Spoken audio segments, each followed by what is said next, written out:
මට හොඳට මුණ හැදිලා දවස් දෙකක් මං ගෙදර හිටියා. ඊට පස්සේ මං හොයලා බලනකොට මේ නාවින් මෙඩිකේර් සෙන්ටර් එක මට රෙකමන්ඩ් කරා කෙනෙක් හොඳයි කියලා මම ෆස්ට් ටයිම් තමයි මෙතෙන්ට ආවේ.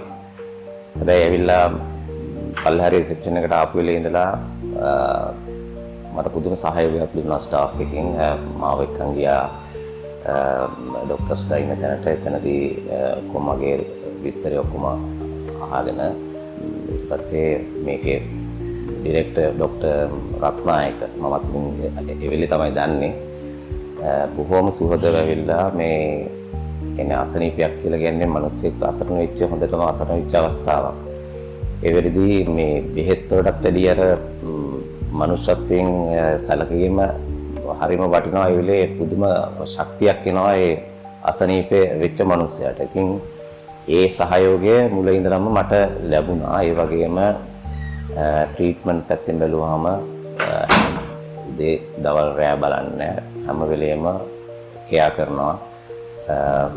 නර්සස්ලා ડોක්ටර්ස්ලා ඇවිල්ලා බලනවා. ඒ වගේම මයිනස් ස්ටාෆ් එක මේකේ කාමරේ සුද්ධ කරන්නේ මල්ලි පවා බොහොම සුහදයි. ආහාර සපයන්නේ යක්කලා නංගිලා ඒගොල්ලෝ බොහොම කාරුණිකව අපට සැලකුවා. ඇත්තටම මේ මම දැන් මේ මගේ සහෝදරියත් එක්ක මේ හිටියේ මේ අද දවසේ මම එයාටත් කිව්වේ අක්කේ මම මෙහෙම කවදාකවත් දැකලා නැහැ මේ වගේ ආයතනයක්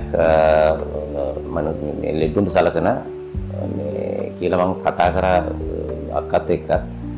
මේ ඉතින් බොහොම සතුටුයි. මම ඇත්තටම කාට වුණත් මේක රෙකමන්ඩ් කරනවා මේ ආයතනයට මේ වෛද්‍ය සේවාව ලබා ගැනීමට පැමිණෙන්න කියලා.